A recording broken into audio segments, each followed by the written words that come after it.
Welcome to what is today? This is the hardest part of making these vlogs. I remember what date it is. It's May 9th. I'm trying to beat this person. Trying to turn for me. Fuck you, guy. Got him. Anyhow, today we're going to talk about last-ditch effort. Recently, I have been looking at the stuff Gamble has been putting out in terms of the Japanese Splat Zone scene and how they're using last-ditch effort. When at first, people were talking a lot about Kenza Undercover Umbrella being used with last-ditch effort, and I can definitely see that. I haven't seen it, though, as much in the Japanese scene, people using Kunda or a last-ditch effort. Really, what I've been seeing in the Japanese scene is people using it on, and it seems like it's the same player, so it could be like a player preference thing too. But Baz has been using it a lot on the Mini, and he actually was using it on the Kenza Mini with the hammer, which hasn't been seen a whole lot. Usually lately it's been that regular Mini, vanilla Mini, that's been seeing a lot of use. But this could be, I don't know, maybe it's to counter bubbles. The hammer might be uniquely useful for something else. I'd have to look more and try and sort of infer or discover why that they're using it like that. But then obviously the Kenza, besides Toxic Mist, the Kenza Mini has a pretty, hammer's a nice special, and the Mini itself is strong as its own weapon. So that is definitely a plus. The other thing I've seen it being used on, and I think is really cool, is the custom Explosion. Obviously that got a big nerf to ink usage, and if you trigger that last-ditch effort on, especially fully trigger it, then it's gonna get a lot more ink efficient. And it seems like both the Mini and the Explosion are weapons that you always want to be firing. You don't want to shark with them. You're not like trying to flank. You're just trying to put as much pressure on an area as possible. And it seemed to be that's what last-ditch effort really shines, especially in like in a zones map. And that's really the only time I've seen it used so far. Normally you don't want the objective in like Rainmaker or Tower Control, and there could be maps where it's just so hard to prevent people from getting it, like past 50, that you may want last-ditch effort. But really zones is the only map, or the only mode that it really shines in ranked, because them getting below 50 is pretty easy to do, and it's probably more than likely it's going to happen naturally through just competition.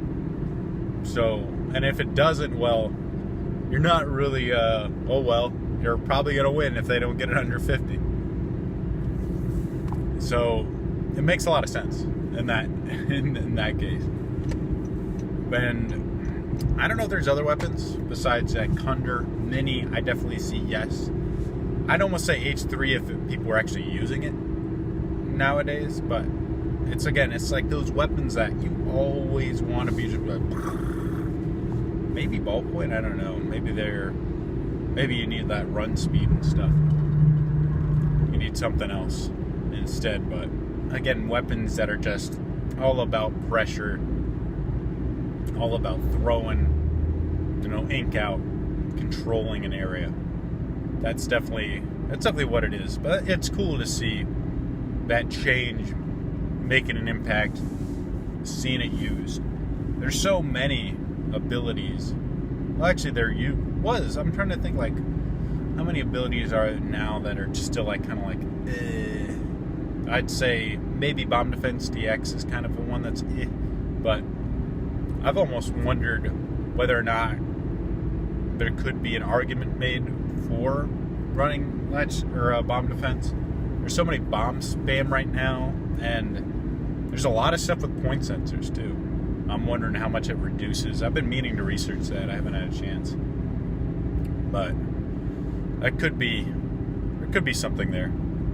Other than that, like, I'm trying to think of some abilities that drop roller. I've still seen that used a little bit on certain weapons that don't want stealth jump or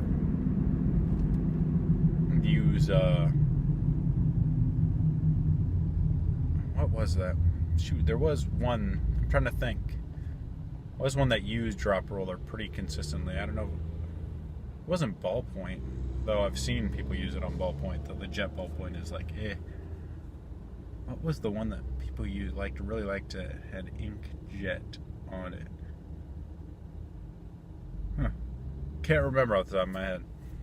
Definitely wasn't a dually. Well, shoot, that's gonna bother me, but oh well. I'm not gonna like think about it for an hour to figure out. Oh yeah, that's what they use. Anywho. Oh wait, I think it was some people using it on. I think it was ballpoint. I think even like you can drop roll after beacons for like a sneaky kill. I don't know. It's kind of crazy. Oh wait, yeah, it was because one of the things about ballpoint is like that initial fire is like so insane, or like they've reduced it a little bit, but it's so insane that if you get an extra second and they get a chance to fire that, it's you just blow up in an instant. So in some cases it does let you win. But anyway, that's here nor there. Anyway, yeah, a lot of abilities are pretty darn useful. Opening Gambit they buffed, still hasn't been used. I can kind of understand why. It's hard to really get a lasting, like, unless like you knock out or like really make a crazy push with it, it's hard to make it worth it.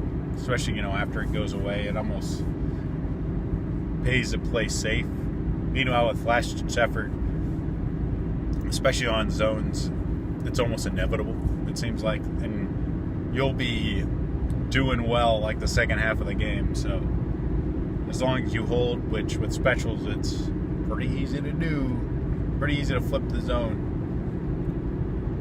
that you're gonna get a lot of use out of it. And man, I think that's pretty much it for this edition of my vlog. I can't think of anything other than I'm terrified. I woke up today to see picture of Pro Jared in a Sailor Scout outfit, which I'm like, man, this is not how I wanted to start my day. But that guy apparently has some problems. But other than that, guys, I'll see you later. Until tomorrow. Bye.